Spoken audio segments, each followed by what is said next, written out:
botar aqui Não para vai me iniciar. arrepender, não, hein?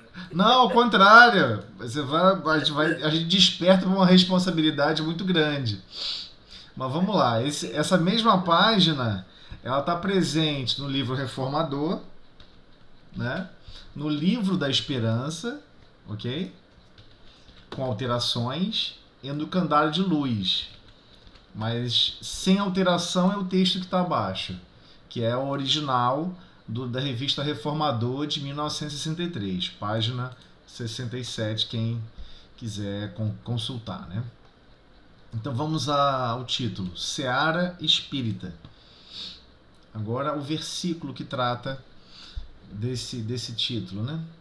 Porque cada árvore se conhece pelo seu próprio fruto, pois não se colhem figos no espinheiro, nem uvas nos abrolhos. Está no Evangelho de Lucas, capítulo 6, versículo 44. Penetrando a seara espírita, rememora o cristianismo redivivo, que se lhe configura nas menores atividades, e não te circunscrevas à expectação, à espera. Em semelhante campo de fé, sem rituais, sem símbolos, sem convenções e sem exigências, descobrirás facilmente os recomendados do Senhor a surgirem naqueles companheiros cujas dificuldades ultrapassam as nossas. E agora ele vai falar diretamente para o espírita. Diretamente para os espíritas. Espíritas, vocês, né, pleiteias a mensagem dos entes queridos. Fica naquele desejo, né? Puxa vida, queria tanto que tivesse a mensagem magnífica do meu ente querido que se foi. Pleiteias a mensagens dos entes queridos que te antecederam na viagem ao túmulo. Entretanto, basta procures e divisarás, né? Enxergarás, observarás, amigos diversos que não somente perderam a presença de seres inesquecíveis, mas também as possibilidades primárias, primárias da intimidade doméstica. Eita, desculpa aqui. Deixa eu voltar. Vamos lá. Repetindo. Pleiteias a mensagem dos entes queridos que te antecederam na viagem ao túmulo. Entretanto, basta procures e divisarás, né? Você vai observar amigos diversos que não somente perderam a presença de seres inesquecíveis, mas também as possibilidades primárias, as mais básicas, da intimidade doméstica. Espíritas, solicitas proteção para os filhos educados nos primores de tua bênção, agora em obstáculos inquietantes, no estudo ou na profissão. Contudo, distinguirás ao teu lado pais valorosos e incapazes de aliviar as necessidades singelas dos rebentos da própria carne, sem a assistência do amparo público. Espíritas, diligencias a cura da enfermidade ligeira que te apoquenta, mas contemplarás muitos daqueles que trazem moléstias irreversíveis, para os quais não chega uma frase de esperança, a fim de louvarem as dores da própria vida. Espíritas, pedes mentalmente arrimo, socorro, a solução de negócios materiais que te propiciem finança mais dilatada. No entanto, surpreenderás os pés desnudos de irmãos que vieram de longe, à busca de um simples pensamento confortador, vencendo passo a passo largas distâncias, por lhes faltarem qualquer recurso para o custeio da condução. Rogas, espíritas, rogas conselho em assunto determinado, não obstante o arsenal dos conhecimentos de que dispões. Todavia, reconhecerás frente a frente amigos diversos que nunca tiveram, em toda a existência física, a bendita oportunidade de um livro às mãos. Se o plano superior já te permite pisar na seara espírita, não te limites à prece. Aqui eu tenho que marcar, não tem jeito. Não te limites à prece. Todos os tipos de rogativa que se voltem para o bem infinito são respeitáveis. No entanto, pensa em nosso Divino Mestre, que orou auxiliando e realiza algo de bom em favor dos irmãos em humanidade, que ele mesmo nos apresenta.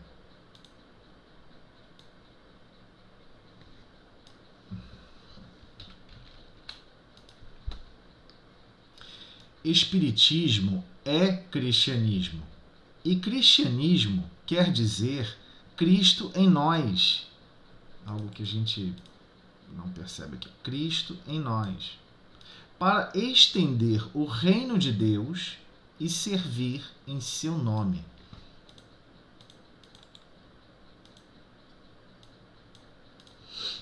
Então vamos lá, vamos tentar conversar aqui rapidamente sobre o teor dessa página, porque é bem pesado.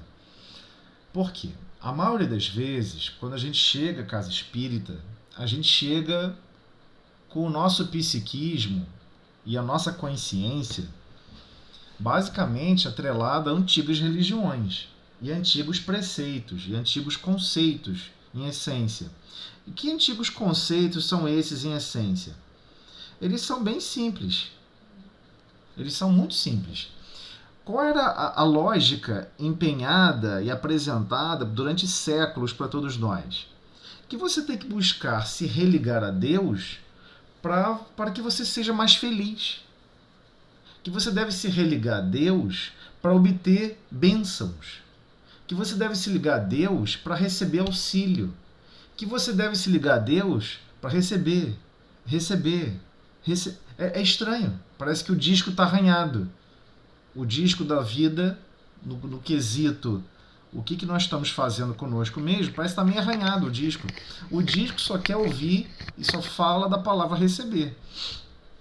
Mas quando estamos na seara espírita, não vamos poder pretextar, né? Dizer como pretexto, peraí, eu não pratiquei o bem, eu não tentei me desvencilhar em socorro e amparo a todos, porque na verdade eu estava num grupo religioso que tinha muitos rituais, que me enganaram, que tinha muitos símbolos difíceis de interpretar. Você tinha que quase ser um sábio para entender a magnanimidade daquele símbolo, que tinham convenções e exigências sem sentido.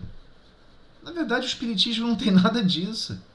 Não possui nada disso. Uma vez eu estava conversando com uma pessoa, né? A pessoa diretamente me fez uma pergunta que eu nunca tinha para pensar nisso. A pessoa perguntou assim: eu não estou entendendo, estou aqui já acompanhando vocês aqui no espiritismo, mas eu queria entender uma coisa. Cadê a lista de pecado? Onde está a lista de pecado de vocês aqui dessa religião? E eu fiquei pensando assim, eu fiquei até consternado, eu pensei, não estou entendendo a pergunta. Qual o objetivo? Não, porque eu vou numa religião, aí tem uma lista de pecado, eu vou em outra, tem, às vezes coincide alguns pecados e aparecem outros. E a de vocês, qual é a lista de pecado? A pessoa está num nível tão maquinal, tão automático de como tratar a vida, que ela quer saber qual parafuso apertar, qual botão que tem que apertar para o elevador subir. A pessoa não entendeu. O que ela tem que desenvolver é um estado de consciência, é um estado de espírito.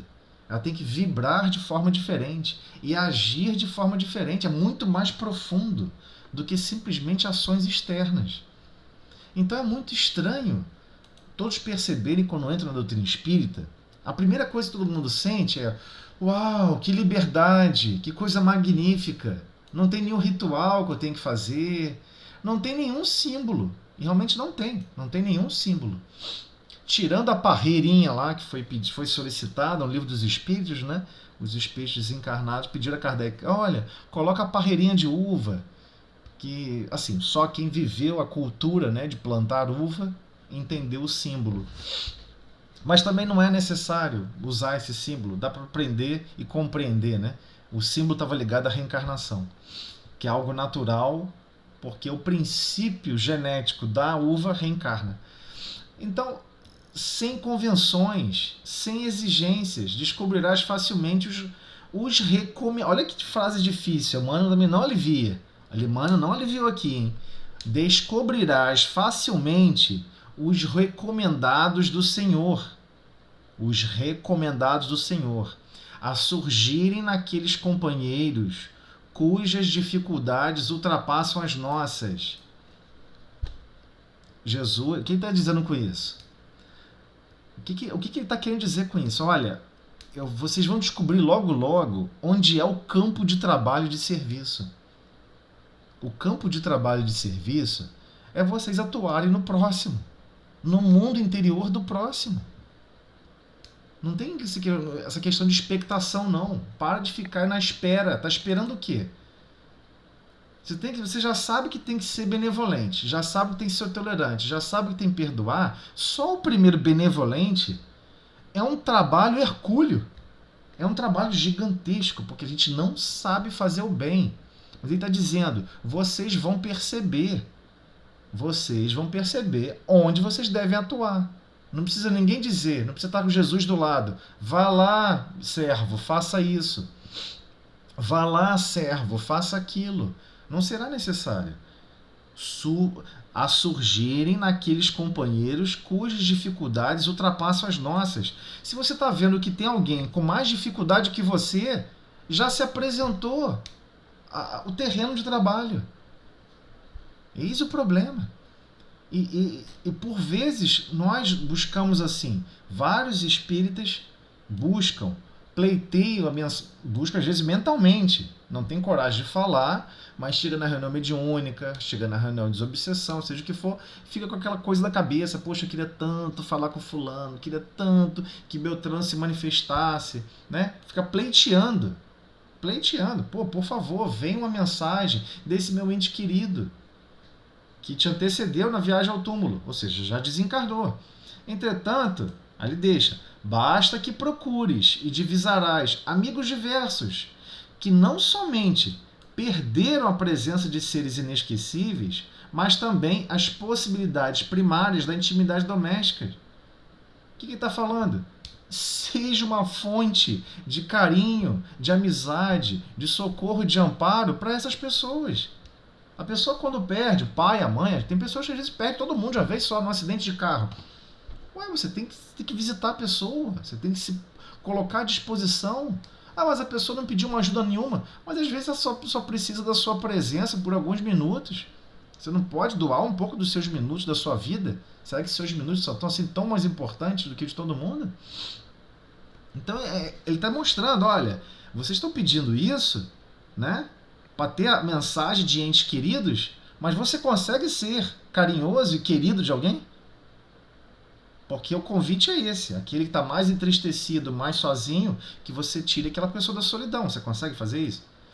Aí vem de novo: solicitas proteção para os filhos educados, né, nos primores de tua bênção. Agora, em obstáculos inquietantes no estudo e na profissão. Você fica rezando, né? Ah, Senhor, que meu filho passe na prova, que meu filho passe no concurso. É muito engraçado isso. Passe no estudo e na profissão. Que ele consiga alcançar êxito, que ele consiga alcançar isso. E fica aquela petição gigantesca lá, né? Como se o seu pedido fosse mudar o destino daquela alma na Terra. Você vai fazer um pedido e você vai mudar totalmente o planejamento reencarnatório daquela pessoa. Contudo, distinguirás ao teu lado pais valorosos, pais e mães que possuem valor realmente, mas eles são incapazes de aliviar as necessidades singelas dos rebentos da própria carne. Ele não tem condição de auxiliar em nada. A criança tem dificuldade em matemática, sei lá, do segundo grau, mas ele não fez segundo grau, só fez o primeiro grau. Sem a assistência do amparo público e também sem nenhuma assistência de governo, de nada. E cadê aquele espírita se colocar à disposição para amparar o filho do outro e não apenas o próprio filho? E cadê aquele espírita lembrando, no mínimo na prece, que aquela criança seja amparada, socorrida e orientada fora do corpo físico, para que possa aprender os recursos necessários de estudo e igualmente de profissão? Será que só estamos pedindo para os nossos filhos ou estamos pedindo para todas as pessoas, para todas as crianças? E se alguma criancinha está lá com dificuldade em matemática, você está se predispondo a ajudar a criança a aprender aquele assunto? Já que ele não tem assistência nem amparo de lugar nenhum? Então, o espírito igualmente digilencias a cura da enfermidade ligeira que te apoquenta. Tem uma doençazinha qualquer, um resfriado, um probleminha não sei aonde, e fica naquela pedição absurda. Mas contemplarás muitos daqueles que te trazem moléstias irreversíveis. Pessoas que estão com doenças que não têm cura. Não tem cura. O processo de cura é a doença, para os quais não chega uma frase sequer de esperança, a fim de louvarem as dores da própria vida. É esse o terreno. Você sabe desenvolver uma frase de esperança para a pessoa? Você sabe desenvolver alguma coisa que vai amparar e louvar a dor daquela pessoa? Olha, essa dor não é em vão. Essa dor vai te dinamizar a existência. Alguma coisa está sendo proferida em direção àquele coração? Ele continua. Pedes mentalmente socorro à solução de negócios materiais que te propiciem finanças mais dilatadas. Né? Porque a pessoa, que esse negócio, que esse empreendimento gere milhões.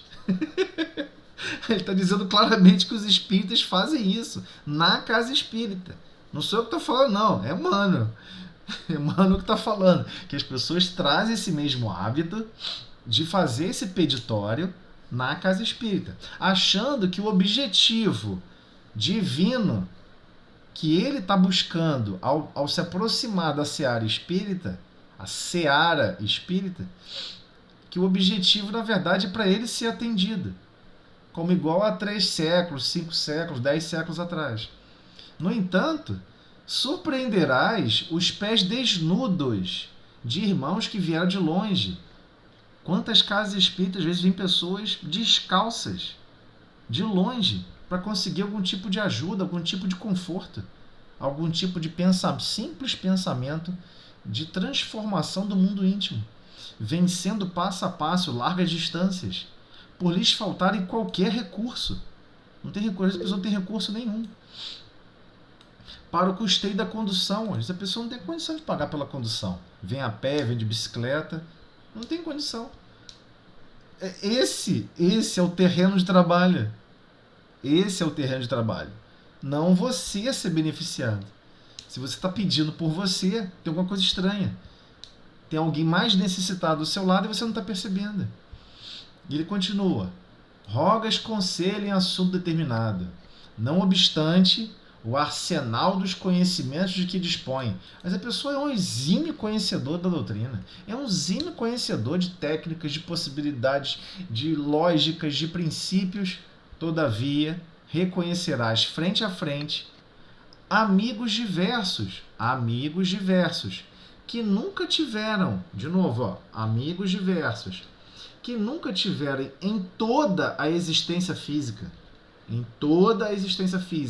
a bendita oportunidade de um livro nas mãos. Não tem. A pessoa nunca teve um livro na mão. Nunca. Às vezes a pessoa, né, tem uma vasta biblioteca, teve acesso a muitos recursos, né? É uma pessoa que já tem um certo desenvolvimento na solução de certos problemas. Mas ela quer utilizar todo esse conhecimento e esse arsenal que possui à disposição para si mesmo. De si para consigo. Então ele comenta: se o plano superior já te permite pisar na seara espírita, hein? Ele está falando diretamente para os espíritas. Não te limites à prece. Não fica só na prece, não. Todos os tipos de rogativa que se voltem para o bem infinito são respeitáveis. Agora, eu dar uma aliviada. São respeitáveis. No entanto, contudo, porém, todavia, pensa em nosso Divino Mestre. O que está falando? Pensa em nosso Divino Mestre. Né? Pensa em nosso Divino Mestre, que orou auxiliando e realiza algo de bom. Né? E realiza algo de bom. Em favor dos irmãos em humanidade, que ele mesmo nos apresenta. Então, as pessoas com quem estamos convivendo, as pessoas que nos buscam, na rua, seja onde for, não é por acaso. Não é por acaso. Por vezes, espíritos desencarnados que estão planejando auxílio e amparo a terceiros vão orientar para aquela pessoa ali, pedir para aquele espírita ali, ó, aquele lá está na seara espírita. Ele já sabe servir. Ele quer ser um cristão. Lá ela vai receber ajuda, ou ele vai receber ajuda. Olha o nível de responsabilidade. Então, ele pega aqui e reitera. Rapidinho. Ele pega aqui e reitera para todos nós. Espiritismo é cristianismo. Não há distinção. E cristianismo, que a maioria não entende, o que quer dizer cristianismo? Cristo em nós. Quer dizer que você entende o Jesus de Nazaré como seu guia e modelo. Mas quando diz modelo, é que você quer fazer exatamente o que o Cristo fez. E até mais. Porque ele deixou claro: tudo que observas que eu estou fazendo, vós podeis fazer e muito mais. Ou seja, tem muito mais por ser feito. Para estender o reino de Deus e servir em seu nome. Ou seja, diversas potencialidades surgem em nosso mundo íntimo, diversas potencialidades surgem à nossa disposição, mas essas potencialidades não são para servir a nós mesmos, são para servir o próximo, são para agirmos e reagirmos como cristãos, ou seja, tentando como Cristo faria, como Cristo executaria, como Cristo reagiria. Isso nos torna cristãos. Você quer seguir o exemplo do Cristo. Então, por que eu falei que a mensagem era dura para os espíritas? Porque ele deixa claramente: espiritismo não é uma lógica de filosofia, um estudo avançado, uma indumentária científica que seja separado do cristianismo. Muito pelo contrário. É o cristianismo levado à sua máxima capacidade de razão e entendimento. Você sabe que precisa alcançar essa condição de Cristo em nós. Você sabe que você precisa desenvolver a capacidade de sacrificar pelo outro. Você sabe que você vai ter que ser capaz de se auto-perdoar em relação aos montes de impropérios que você mesmo já fez com terceiros. E continuar tentando, agindo e reagindo no bem. Então, a mensagem é muito pesada, porque a maioria das vezes estamos sempre rogando conselho, mas não queremos aconselhar ninguém. Estamos sempre pedindo mentalmente socorro e amparo a negócios materiais, mas nem sequer um simples pensamento confortador emitimos por ninguém. E muito menos observamos que, por vezes, diversas pessoas que estão à nossa volta faltam recursos mínimos. Pessoas que às vezes estão descalços, pessoas que às vezes não têm o que comer no dia seguinte. E a gente não se preocupa com isso. Ou seja, Jesus se preocupava. E a gente não vai se preocupar? Ou seja, a implantação do reino de Deus está na mão do Cristo. Não, mas ele está te convidando para ser discípulo. Ah, mas aí Jesus é que resolva, né? Essa peteca mais pesada eu não vou ficar batendo na minha mão, não. Vai arder, vai queimar. E ele continua: diligencias a cura de enfermidade. Mas tem pessoas que estão com moléstias irreversíveis. Somos capazes de emanar e fornecer frases de esperança? Somos capazes de louvar as dores da própria vida? Somos capazes já de louvar as dores da própria vida? Ou vamos ficar estagnados só esperando estar na condição de receptores do bem? Não, eu só quero ficar esperando receber. Eu vou esperar até ficar doente para pedir a alguém cura. Eu não vou imaginar que eu tenho condições de orar por alguém, de pedir por alguém. Solicita proteção para tudo. Ué, mas você está reconhecendo quem está à nossa volta, precisando de assistência e de amparo? E devemos dar assistência e amparo continuamente? Ah, mas eu não tenho condições de amparar milhões de pessoas. Ninguém está falando de milhões. Vão surgir pessoas vão cruzar o nosso caminho. Você está realmente predisposto a ajudar essa pessoa que cruzar o seu caminho? Pleiteie as mensagens dos entes queridos, mas nós somos capazes de auxiliar aqueles que perderam?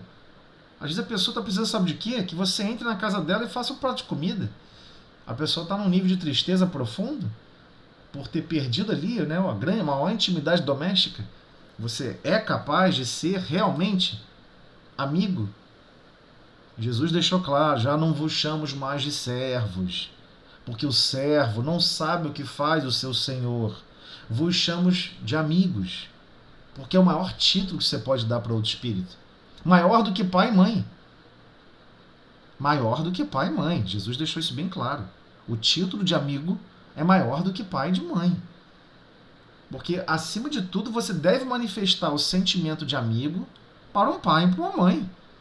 Você não pode ter só a relação de pai e mãe e não ser amigo do pai e da mãe. Não tem sentido isso. Então ele deixou claramente. Você está classificando essa pessoa como seu amigo.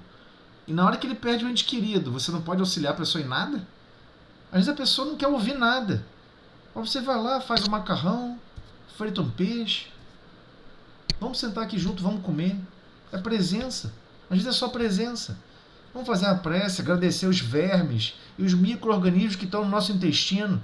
Que seria de nós sem esses vermes nos auxiliarem para a continuidade do corpo físico? Faz oração, pede pelo alimento. E você está ali presente com a pessoa. O tempero está gostoso? Está bom de sal? Você está ali naquele processo simples de convívio. Mas para isso você precisa, né, despender tempo, né, para com o próximo.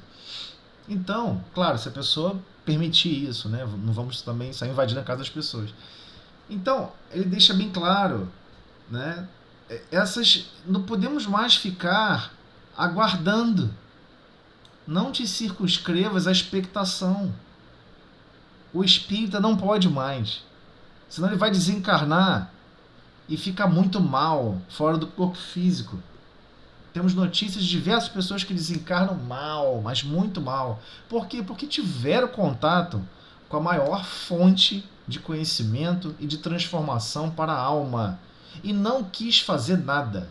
Não quis se desvencilhar um dedo em favor de ninguém. Somente da própria felicidade. Como qualquer outra pessoa totalmente ignorante da Terra. Isso tem um preço, isso não sai de graça. Então, por diversas pessoas, às vezes perguntam assim, poxa, eu queria tanto estudar o Espiritismo, você tem algum livro que eu possa ler?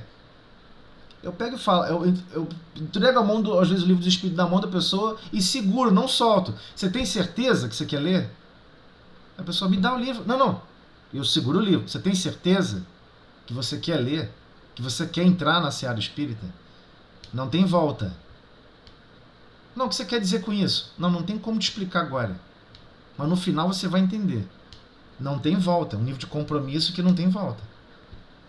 Porque esse é o grande problema. Estamos sendo chamados para amparar e socorrer a todos, para implantar o reino de Deus no coração de todos. Todos mesmo, que cruzarem conosco. Então quer dizer que eu não posso mais ter opinião de crítica? Eu não posso mais, quer dizer que eu não posso ter mais opinião de ódio, de raiva? Não, você botou um label nas suas costas, cravou nas suas costas, dizendo que você é cristão e que você quer carregar a cruz do mundo e que você quer trabalhar e amparar a todos os filhos do Calvário. Quem são os filhos do Calvário? Toda a humanidade. Todos que precisam, estão sedentos de amor, de amparo, de socorro, de alegria, de esperança. Você vai ser, no mínimo, uma caixa de som que vai propagar isso. Mas uma caixa de som que vai propagar também os sentimentos. E que você vai mostrar, não desista, não desanime, continue, persevere. E aonde existir uma necessidade, você estará lá de prontidão para ajudar e amparar. Em todos os momentos, esteja no corpo físico ou fora.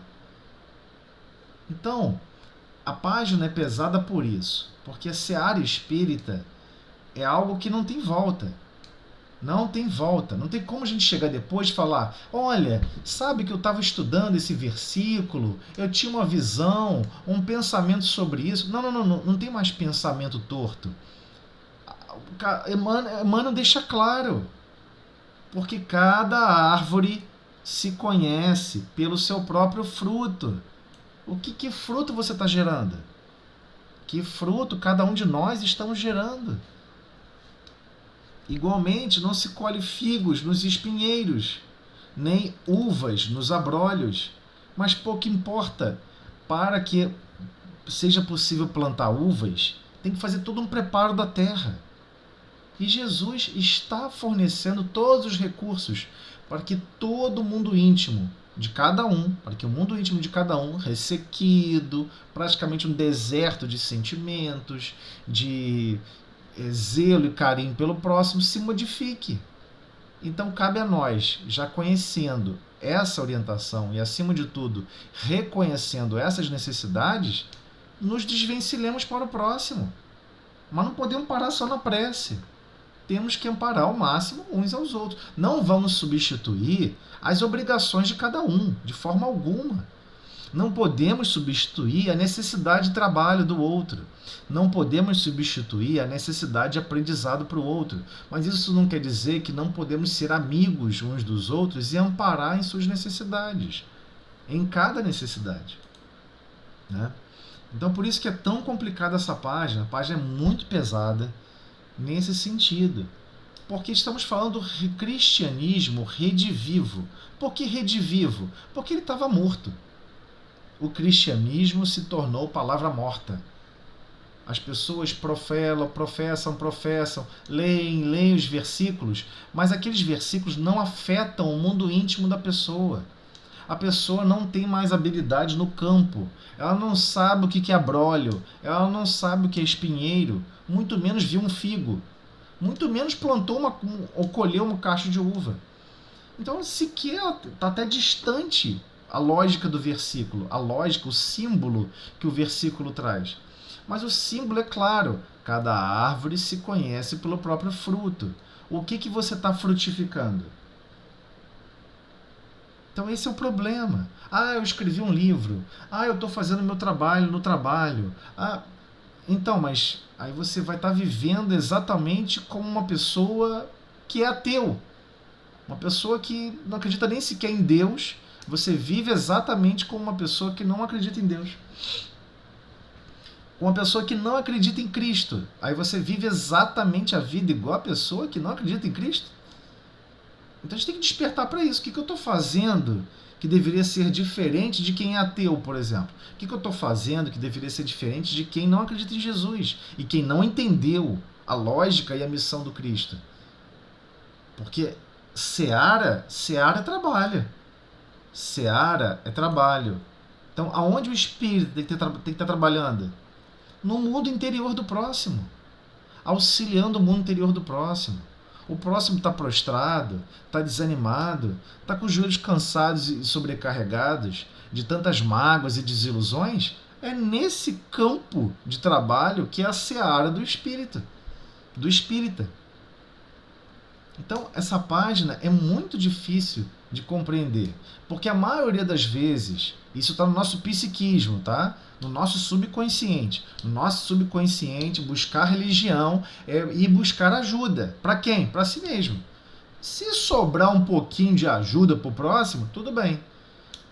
Mas caso ocorra o contrário, se você for buscar ajuda e pedir a Jesus ajuda, e quem tiver que ser sacrificado é você, você está disposto? Estamos dispostos? alguém ser ajudado e nós sejamos prejudicados? Você empurrar alguém para frente e você ficar para trás? Então a gente tem que meditar muito sobre isso, porque é igual você conhecer toda a verdade, ou uma grande parte da verdade. E conhecendo essa verdade, sabendo quais são os nossos objetivos, termina a noite, começa um dia seguinte. E nesse dia seguinte surgirão pessoas que irão ter contato conosco, que irão demandar apoio e amparo. Né? Pessoas que vão pleitear, pessoas que perderam a presença de pessoas amadas, inesquecíveis, e que vão pleitear o nosso carinho. Pessoas que não têm nenhum tipo de proteção ou ajuda, que são incapazes de aliviar as próprias necessidades, né? E vão demandar de nossa parte assistência e amparo, porque foi isso que o Cristo fez. Então tudo que está em amarelo aqui é o ambiente de trabalho do espírita. Diligenciar a cura de enfermidade, mas somos capazes de manter a esperança, de apoiar aquelas pessoas que entram em contato conosco, porque por vezes é estranho. A pessoa raramente fala contigo. Aí quando está com uma doença quase que terminal, a pessoa fica te ligando de noite. E aí, você vai falar o quê? Tem que estar preparado. Cadê? Cadê a sua potencialidade para criar frases de amparo e de esperança? Para louvar aquelas dores da própria vida. Essas dores não são por acaso, são luzes que Deus acende no destino daquela alma. Somos capazes de observar isso com grandeza e falar com total convicção e com total amor e carinho? Precisamos treinar isso. Pedes mentalmente ajuda, socorro, mas somos capazes, já estamos predispostos a ajudar e amparar? Ou seja, mas se eu ajudar muito, eu vou ter que viver uma vida mais simples. Eu vou ter que viver uma vida com mais sacrifício. Então, está preparado para viver com uma vida mais simples e com mais sacrifício? Para que o outro possa sair da condição extrema de pés desnudados? Então, igualmente, a gente roga sempre auxílio, conselho. Como que eu resolvo isso? Eu estou com um problema assim assado. Como que eu resolvo com esse conhecimento? Mas já parou para pensar que, na verdade, tem pessoas que não têm acesso a nada. Nunca tiveram um livro à mão. Nunca. Hoje em dia, estou cheio de recursos. A pessoa, às vezes, nunca teve um livro na mão. Você fala das coisas mais básicas do básico, a pessoa nunca ouviu falar. E aí, como que podemos, né, ficar pedindo? É igual, o que está querendo dizer com isso tudo? Todos vocês espíritas estão recebendo já o máximo do máximo. Agora está na hora de devolver, payback, está na hora de você agir em favor do próximo que já está ao seu lado. Você não pode se sentir bem avançando sozinho, porque não faz sentido, isso não é cristão. E o que não é cristão não tem nada a ver com Deus. Então, se você está evoluindo sozinho, está avançando sozinho, você está num caminho de precipício. Porque, no fundo, não existe avançar sozinho. Não existe evoluir sozinho. Não existe. Todos nós estamos interligados. Ninguém fica para trás. Temos que construir essa identidade, que é a identidade do Cristo. O que nós seremos na nossa última encarnação? Aquela que, poxa, não preciso mais reencarnar na Terra.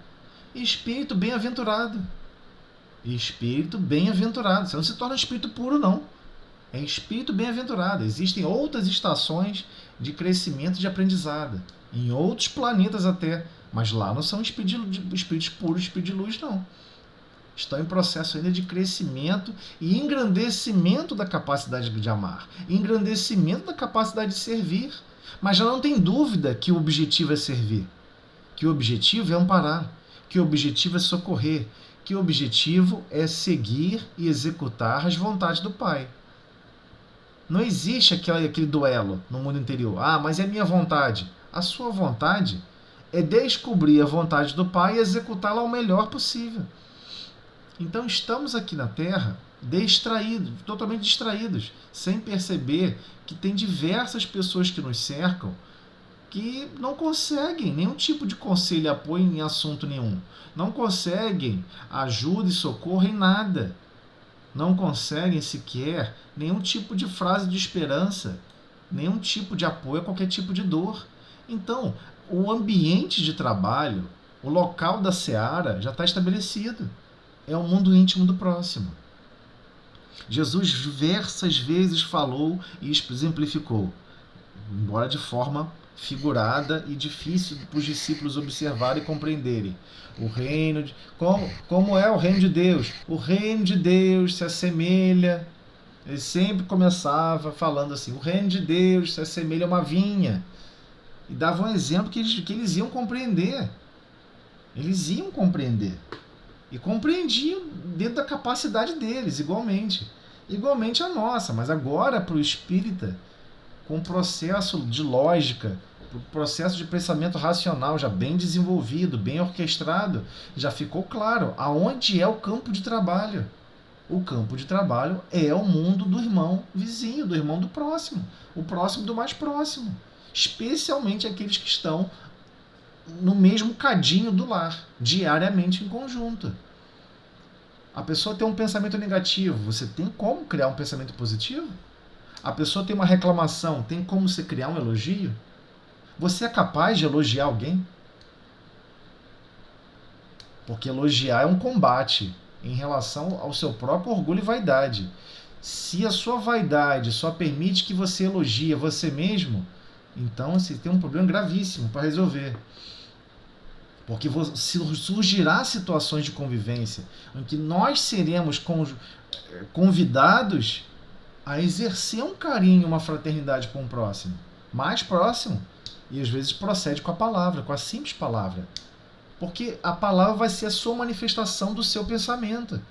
Existe uma manifestação mental primordial. Né? Ayana, alguém que mais quer falar alguma coisa? Eu falei muito? Não, você não falou não. Essa página realmente é uma página que deixa a gente envergonhado. É uma machadada na nossa cabeça. Prece, Zélio. Eu não estou nem com condições de fazer a prece. Tudo bem, vamos lá, vamos fazer. Senhor Jesus, Mestre de infinito amor e misericórdia, agradecemos, Senhor, as suas possibilidades. Já regaste bastante os nossos corações com grandes chuvas que modificaram as nossas percepções, a nossa forma de sentir a vida, mas ainda há uma grande dificuldade, Senhor, para que possamos agir segundo os seus princípios de amor e de paz, para com o próximo, para com todos que nos cercam. Dai-nos força, Senhor, para que possamos sempre optar e opinar segundo os seus preceitos de amor e paz, em todos os momentos e em todas as situações.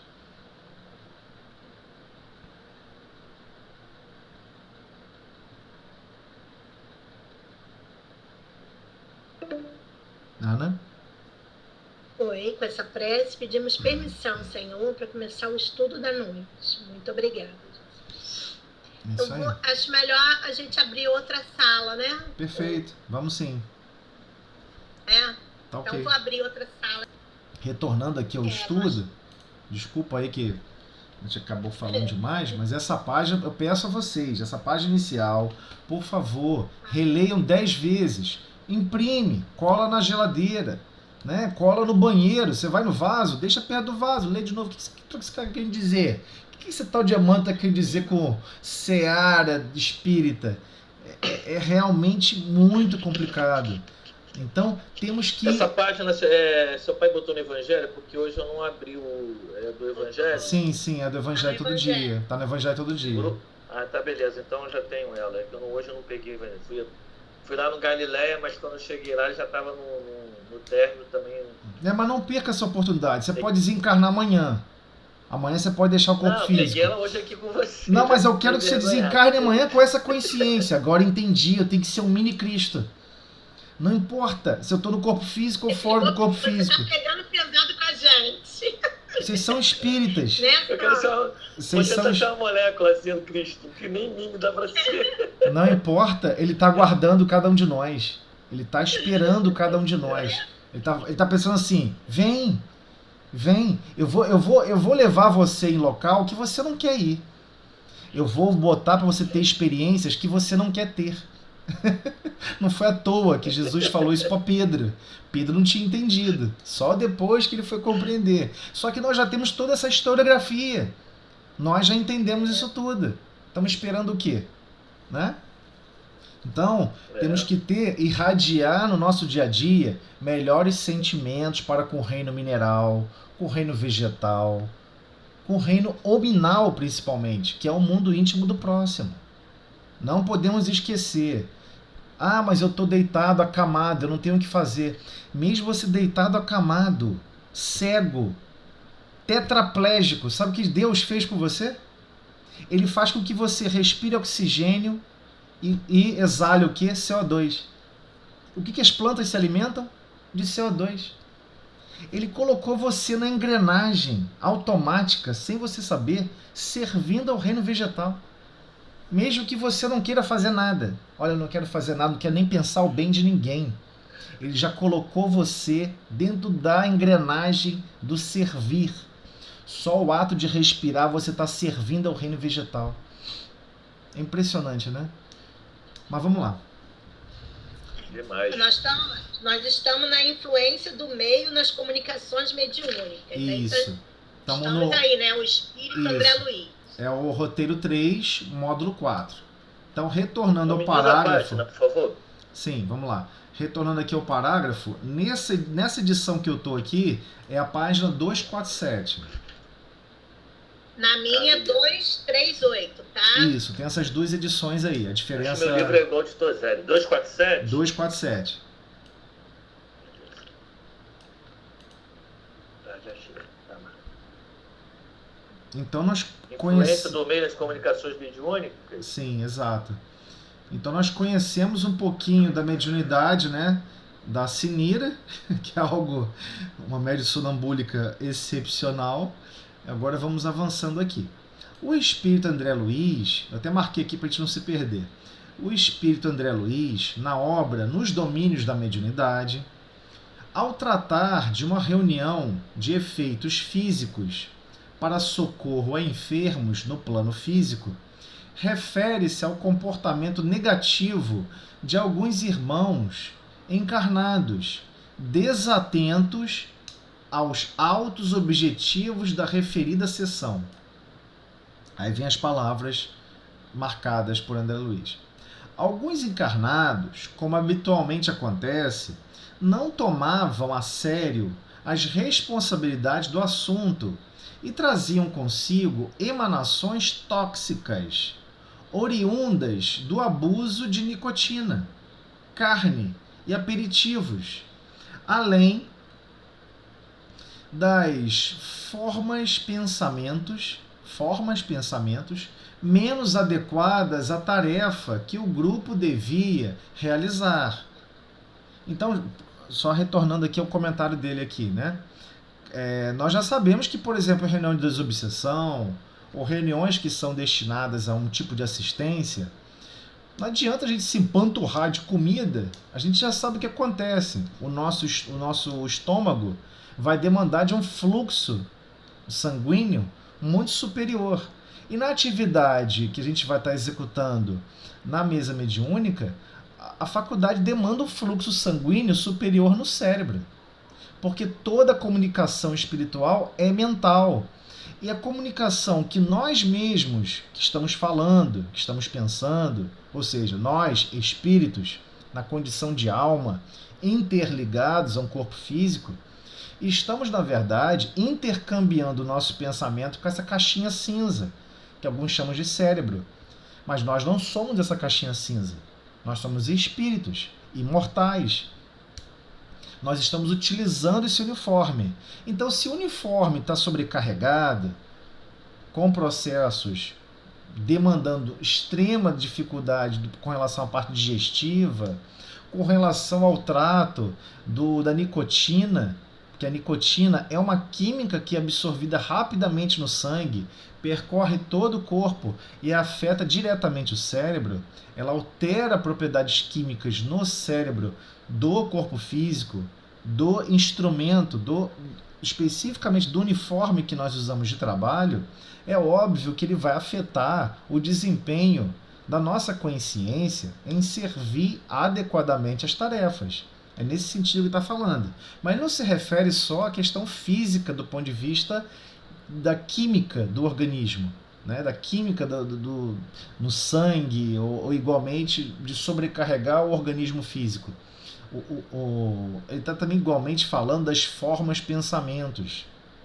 Então, às vezes a pessoa chega lá cheia de azedume, cheia de reclamação. Nossa, me irritei com o fulano. Nossa, estou tão zangado. Eu quero tanto resolver esse problema.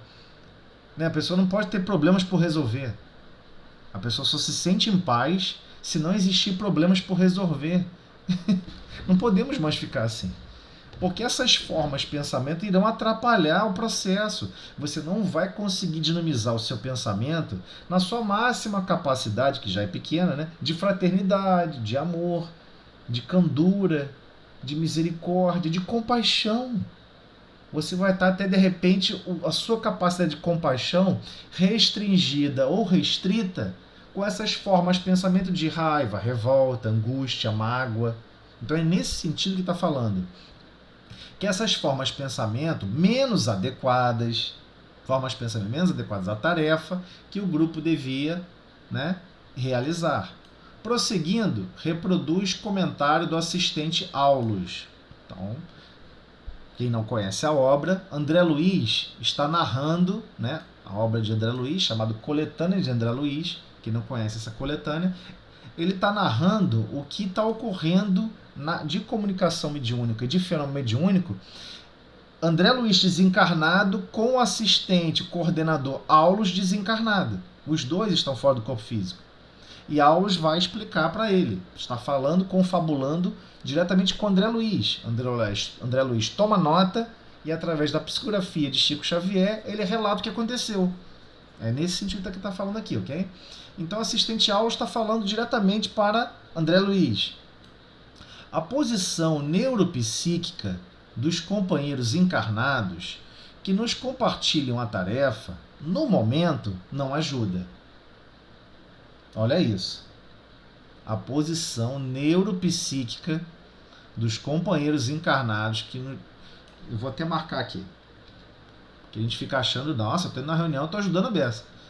Dependendo não, você está prejudicando bastante o trabalho. Não nos ajuda.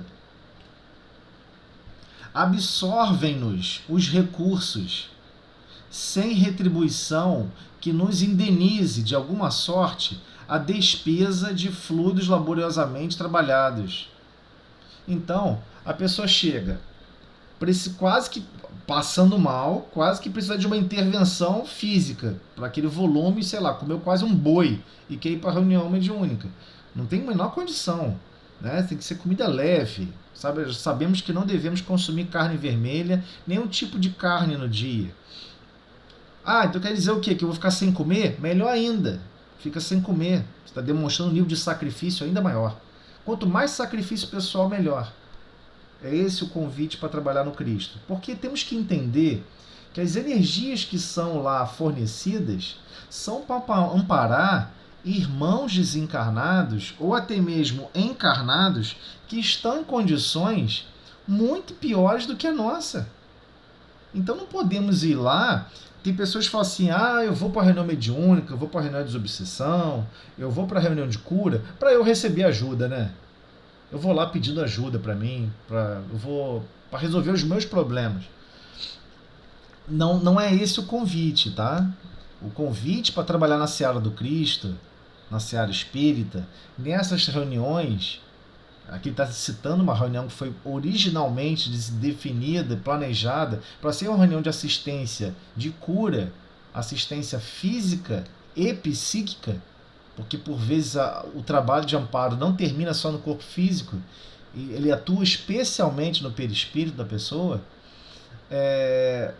São recursos valorosos, energéticos, fluidos laboriosos, que foram trabalhados, manipulados, alterados para estar num formato de amparo que é óbvio, aonde passa ele é absorvido.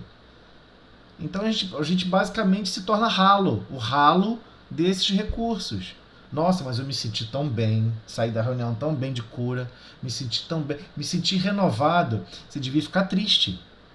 Você roubou energias da reunião em proveito próprio. Você devia ficar triste. Caramba, eu não cumpri o que eu tinha que fazer. Eu tinha que bobear, sair de lá pior do que eu entrei. para mostrar que eu servi, que eu me sacrifiquei, né? Então, se a gente não tiver isso em mente, a gente chega lá e absorve os recursos que é de amparo para terceiros, para nós mesmos. No grande manifestação do egoísmo automático que está a nossa alma. Então, por isso que eu estou batendo o pé firme nisso daqui. Porque ele está deixando bem claro, vou sublinhar aqui, ó. Isso é vexatório para todos nós, que nos chamamos trabalhadores do Cristo. Então, absorvem-nos os recursos. Aulo está falando. Esses irmãos que estão aqui na reunião, ó, do processo de reunião de cura, estão absorvendo os recursos, sem retribuição que nos indenize. O que está acontecendo? Aqueles fluidos que foram separados, definidos para amparar alguém, estão sendo absorvidos por outros membros da reunião. É ou não é humilhante? É vexatório para todos nós que participamos desse tipo de reunião. Em seguida, acrescenta o mencionado autor, né? O autor, no caso aqui, está se tratando justamente de André Luiz, que descreve a conversação. Efetivamente, escuras emissões mentais esguichavam contínuas, entrechocando-se de maneira lastimável. Aqui vou ter que marcar de novo. Escuras emissões mentais. Mas o que é isso, afinal de contas? Como assim? Nós, quando estudamos o livro Pensamento e Vida, quando a gente está abordando o capítulo que fala sobre pensamento, a gente descobre algo incrível. O pensamento é matéria. O que você pensa antes de falar, o que você está sentindo e você pensa, que você não teve coragem de falar, ele é materializado. Nós estamos manipulando uma semimatéria através do pensamento. Então é disso que está falando. Efetivamente, escuras emissões mentais esguichavam contínuas. Por que escuras? Porque é claro que não eram efetivamente para auxiliar nada. São manifestações que sequer auxiliam quem está pensando. Entrechocando-se de maneira lastimável. Os amigos, ainda na carne, mais se nos figuravam crianças inconscientes. Eles não sabiam que estavam ali em um trabalho onde quem está patrocinando aquelas energias é o Cristo diretamente. E as pessoas estavam com um pensamento totalmente alucinado, como qualquer criança, que não tem criança, que não é uma crítica para criança não, tá? É um argumento dizendo, olha, o adulto está se comportando sem compreender o nível de responsabilidade que é o manipular esses fluidos. É isso que ele está querendo dizer. Está agindo de forma inconsciente. Igual a criança. Se você pegar a criança e falar, olha, isso aqui é o controle remoto daquele carro ali. Ele pega aquele controle remoto e joga o carro no abismo. Ele não está preocupado. Ele não sabe construir um carro. E ele sabe o seguinte, você colocou isso na minha mão, então eu vou fazer de qualquer maneira. Só que nesse caso aqui, são adultos. Pessoas, né, que exibem uma indumentária, né, de pessoas conscientes, né, que estão envolvidas em estudos. Então ele comenta, os amigos, ainda na carne, mais figuravam crianças inconscientes, pensavam em termos indesejáveis. Olha só, eu sei que é chato ir devagar assim, mas eu prefiro devagar. Pensavam em termos indesejáveis. Pensavam em termos indesejáveis. Expressando petições absurdas. No aparente silêncio a que se acomodavam, irrequietos. Ou seja, aparentemente está todo mundo em prece, todo mundo pedindo ajuda, todo mundo pedindo amparo. Mas a mente da pessoa não para, o pensamento não para. E a pessoa estava pensando o quê? Em termos indesejáveis. Indesejáveis para os objetivos da reunião. Ah, como assim indesejáveis? Se a pessoa estava pensando, era desejável. Não, indesejável para o momento da reunião. Expressando petições absurdas. Às vezes a pessoa está pedindo, puxa vida, eu queria tanto nunca mais sentir sede. Puxa vida, eu queria tanto que, né, meu filho passasse de ano. A pessoa começa a pedir coisas que não tem nada a ver com nada, com relação ao trabalho de assistência àquele momento. Eles estão falando, ele está retratando aqui a atmosfera mental das pessoas que estavam participando da reunião mediúnica, que teoricamente estava atribuída a um princípio de cura. Então a pessoa estava com esses tipos de pensamento. E esses pensamentos são transparentes para esses espíritos. Esses espíritos mais evoluídos observam o teor e a qualidade dos pensamentos, sabe até sobre o que você está pensando. Ele tem esse tipo de experiência e tem esse tipo de liberdade. Então ele continua. Exigiam a presença de afeições desencarnadas. Olha o problema. Olha o problema. Isso foi falado na página inicial. Exigiam a presença de afeições desencarnadas. Não podemos mais ter esse tipo de prática, né? Não tem sentido. Ou você desenvolveu fé suficiente que todos, sem exceção, são amparados por Deus, ou não compreendeu. Fazer prece por irmãos desencarnados é importantíssimo, é vital, é essencial para quem desencarnou. Agora, não podemos chegar numa reunião de atividade de cura e de amparo, ou até mesmo de desobsessão, e ficar pedindo basicamente uma evocação. Que alguém traga fulano aqui para se manifestar. Que alguém traga aqui fulano que eu quero ver que ele está bem. Eu queria tanto ouvir a palavra do meu pai, eu queria tanto ouvir a palavra da minha mãe. Ela tem mais o que fazer. Quem disse que ela está em condições de falar? Talvez ela esteja em treinamento, em tratamento, ou seja o que for. Então, esse exigir a presença de afeições arremessa esses pensamentos na atmosfera, que não auxiliam ninguém. Então ele continua. Exigiam a presença de afeições desencarnadas, sem cogitarem da oportunidade e do merecimento imprescindíveis. Que era justamente o que a gente estava comentando.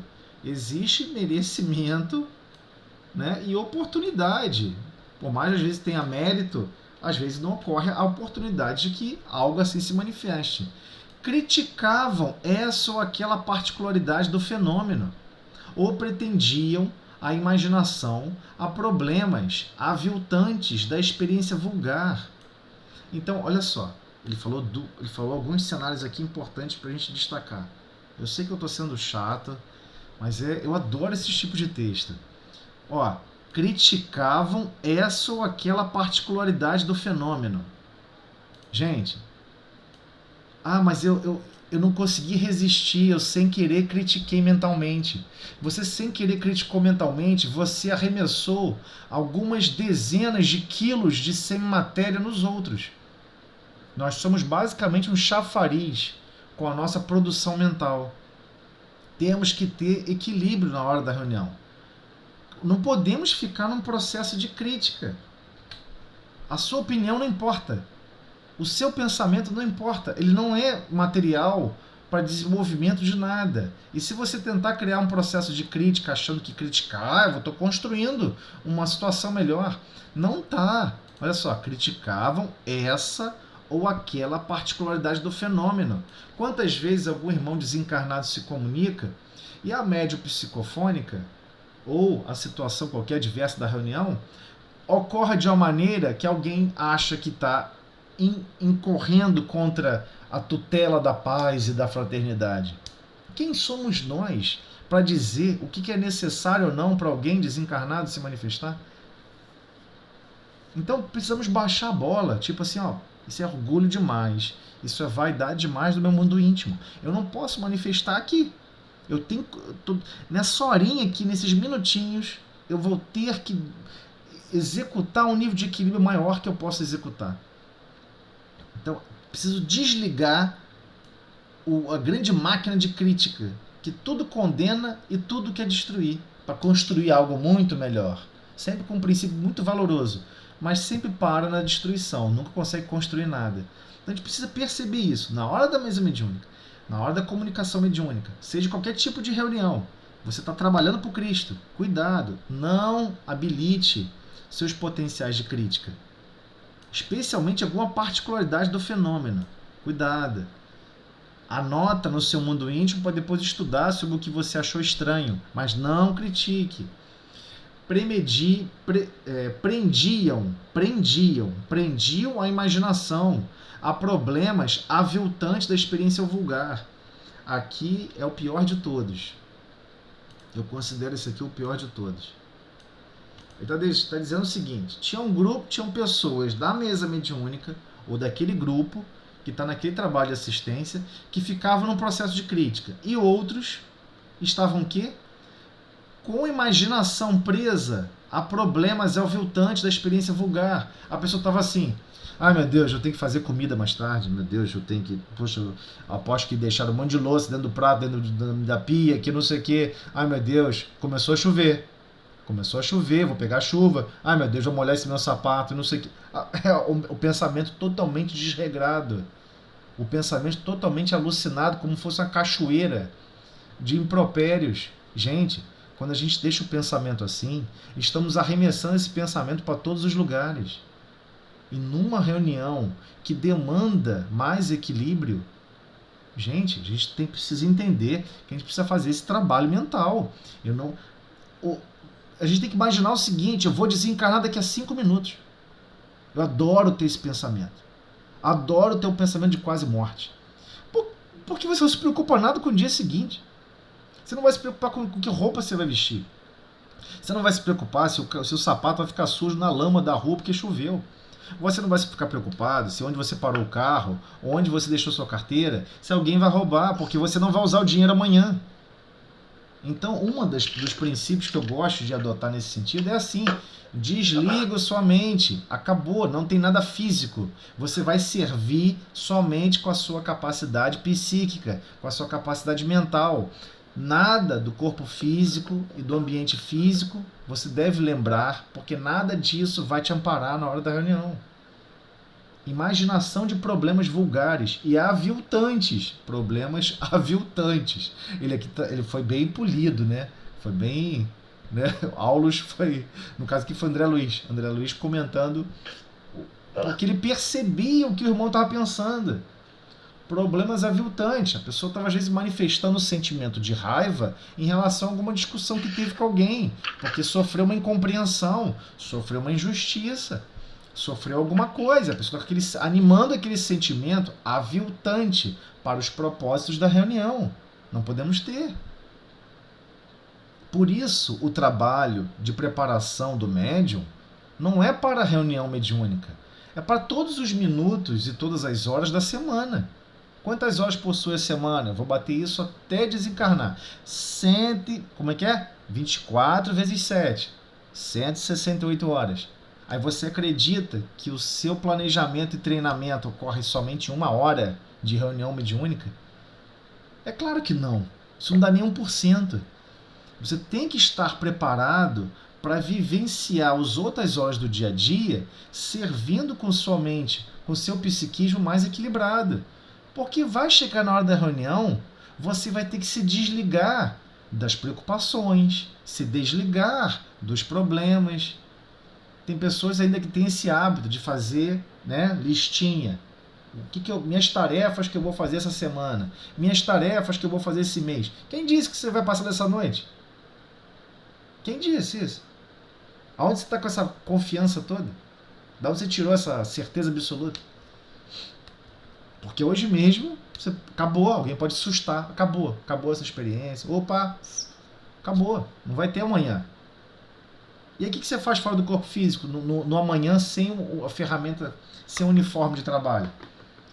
Você vai continuar trabalhando somente com o seu pensamento. Você não vai saber manipular fluido nenhum. Vai começar do outro lado, não sabe nem usar mapa para fazer coisa alguma. E tudo que você vai poder usar de recurso está na sua consciência, somente no seu pensamento. Então, temos que tomar muito cuidado, porque o pensamento, ele é viciante. Tem pessoas que acreditam assim: quanto mais eu pensar sobre um problema, mais eu vou ter condições de resolvê-lo. Grande engano. Grande engano. Somente o orgulhoso e o vaidoso pensa assim. O humilde não pensa assim. O humilde, ele pensa: eu não tenho condições de resolver um problema maior. Eu tenho que pedir ajuda, amparo, faz prece para resolver os problemas, e que essa experiência de solução de problema ele possa te empreender para amparar a todos. e que se a solução chegar e for proveitosa, que eu possa exercer a todos, porque certamente Deus não deixou essa solução chegar somente para mim, para que eu possa me beneficiar sozinho. Ele quer que eu sirva a todos. Então, é muito complicado, porque cada vez mais está sendo exigido de cada um de nós, em mesa mediúnica, exercer o nosso pensamento da melhor maneira possível. Exercer o nosso pensamento, e o nosso pensamento que eu estou dizendo aqui é o conjunto de ideias e emoções e sentimentos. Mas o sentimento está acima disso tudo. Todo pensamento que nós geramos, quando vamos estudar um pouquinho a origem do pensamento, antes de você gerar um pensamento, você tem um sentimento dominando. E o sentimento vai dominar a qualidade do pensamento. Então temos que compreender isso e internalizar. Peraí, eu preciso ter esse controle. Eu preciso... Nem que você tenha que fazer treinamento. Pega um prato, taca no chão, quebra ele, plá, explode. Aí você vai, eu estou em paz, agora eu vou varrer. E você varre os pratos. Cola o prato. Eu fui quebrar, agora eu tenho que construir. Aí você reconstrói o prato. Existem alguns treinamentos indianos fantásticos, né? Aquelas grandes figuras feitas de areia. Ninguém entende aquilo. Realmente é difícil de entender aquele símbolo. Né? Você constrói aqui em areia, grãozinho por grãozinho, tudo coloridinho. Fica um troço gigantesco, levou semanas. Eles acabam de fazer, não tiram foto, não filmam, pega uma madeira, arrasta por cima e apaga tudo. Não se apegue, se desapega, se desprenda desses potenciais que você pode exercer, senão você vai ficar viciado em certas formas de pensamento que vão te desequilibrar continuamente. Então, o mesmo é com relação ao nosso dia a dia.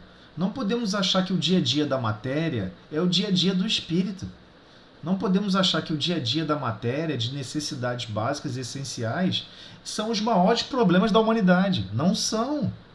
Os maiores problemas da humanidade estão no modus sentimento, estão no modus consciência, estão no modus não compreensão com relação às leis divinas e vivenciá-las no dia a dia, minuto a minuto. Então, esse parágrafo ele é muito difícil de entender. Em que sentido? As mesas mediúnicas, as reuniões mediúnicas, desobsessão, até mesmo de cura. Porque não precisa ter uma reunião específica de cura, embora algumas pessoas prefiram que exista, e eu até entendo a indumentária, mas processos de cura ocorrem o tempo inteiro. Até num passe. Isso serve para quando a gente vai dar passe. Se você não está bem para dar passe, brigou com alguém, está nervoso, está zangado, está percebendo que você não está conseguindo controlar seus próprios sentimentos, por favor, chega uma pessoa responsável e fala: eu não tenho condições de dar passe hoje. Que aí, pelo menos você não vai ficar absorvendo a energia dos outros, né? Você vai ficar indo na fonte de pureza e de grandeza que é para o próximo, e quem vai ficar lá bebendo água igual alucinado somos nós mesmos. Então temos que ter essa percepção de que os potenciais divinos são para amar e servir, só que demandam de cada um de nós um mínimo de equilíbrio. E esse equilíbrio é treinamento diário. Não é treinamento 20 minutos antes da reunião. Não, eu tenho que estar num estado zen, num estado de meditação profunda, 20 minutos antes da reunião. Não tem como. Se o seu dia a dia, se os seus hábitos diários é de irritação, é de desequilíbrio, é de ofensa, é de briga, é de ultimate fight, você tem que bater. Se alguém bater em você, você tem que bater de volta. Se alguém criticou, você tem que criticar de volta. Se você acredita mentalmente no revide o tempo todo, não vai ser 20 minutos antes da reunião que você vai conseguir se desprender desses problemas aviltantes. Esse é o problema. Nós vamos estar com esse problema aviltante na nossa consciência, no nosso psiquismo. Tá ok? Desculpa aí que a gente não conseguiu fechar aqui essa outra parte, mas eu preferia ir mais devagar. Esse parágrafo é pesado. É muito rico, né? Sim, muito rico. Tem Muita coisa importante. Estamos falando de André Luiz e esse irmão Aulus, que é o coordenador da reunião, fora do corpo físico, observando como as pessoas no corpo físico estavam participando da reunião. É isso que a gente tem que entender. Os dois estão desencarnados, fora do corpo físico. André Luiz anotando isso tudo e o Aulus explicando. E André Luiz depois percebe, não é que é mesmo? Olha lá, alguns estão criticando um monte de coisa do fenômeno, outros estão, né, com a imaginação presa a problemas totalmente alucinados da experiência vulgar, de brincar de Lego. Gente, quando a gente desencarnar, a gente vai ficar chocado.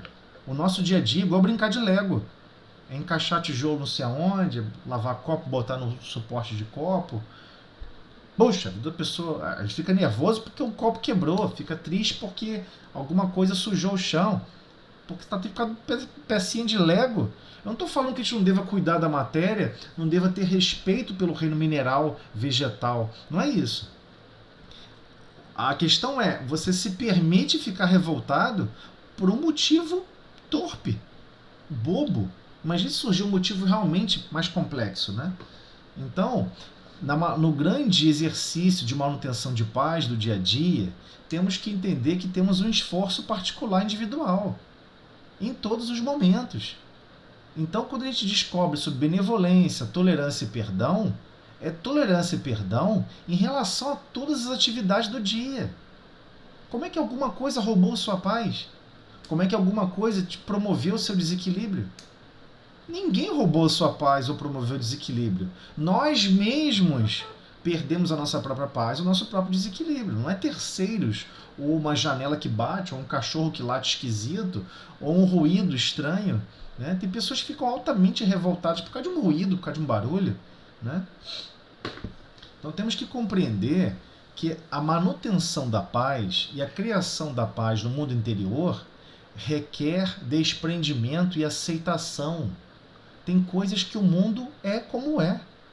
Tem ruídos que são como são. E temos que aceitá-lo como eles são. Né?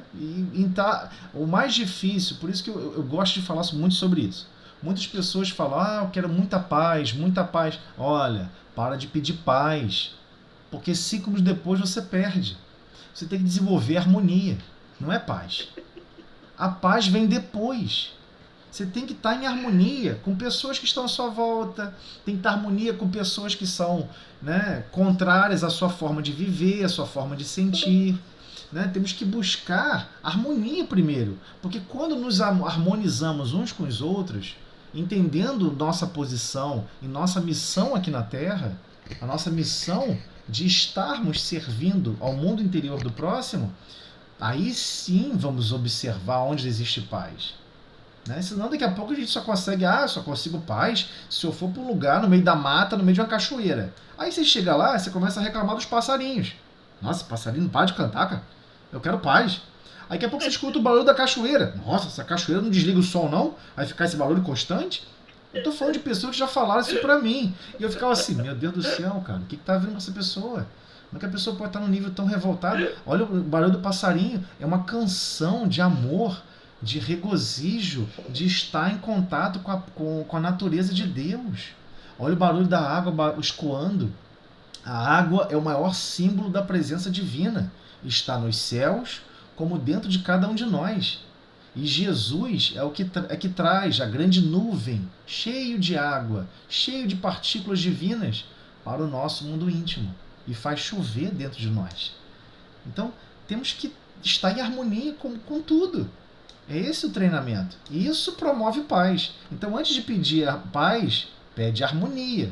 Só que a harmonia requer empenho de nossa parte, né? Então, Lúcia faz a prece para a gente entrar em paz. Misericórdia, gente. Olha, vou ter que refletir sobre essas duas páginas. A página inicial e mais isso aí, gente.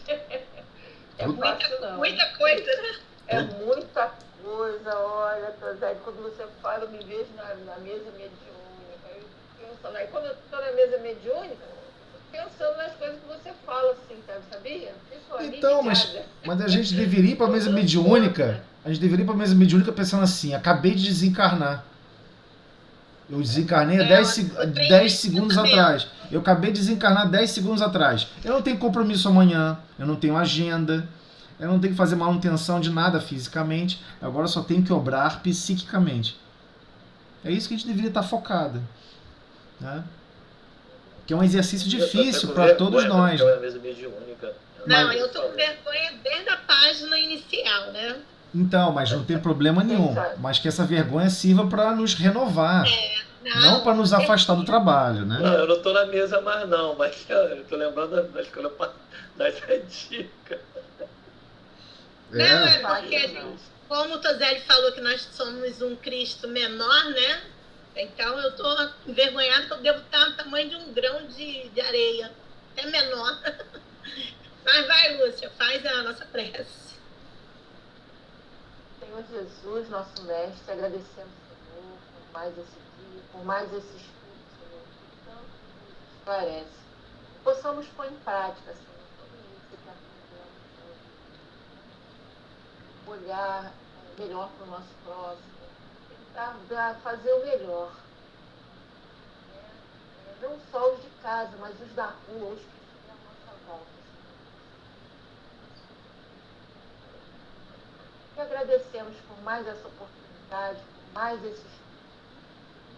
Todos nós aqui estamos nesse estudo, pelos irmãos que não puderam chegar, Senhor. E agradecemos.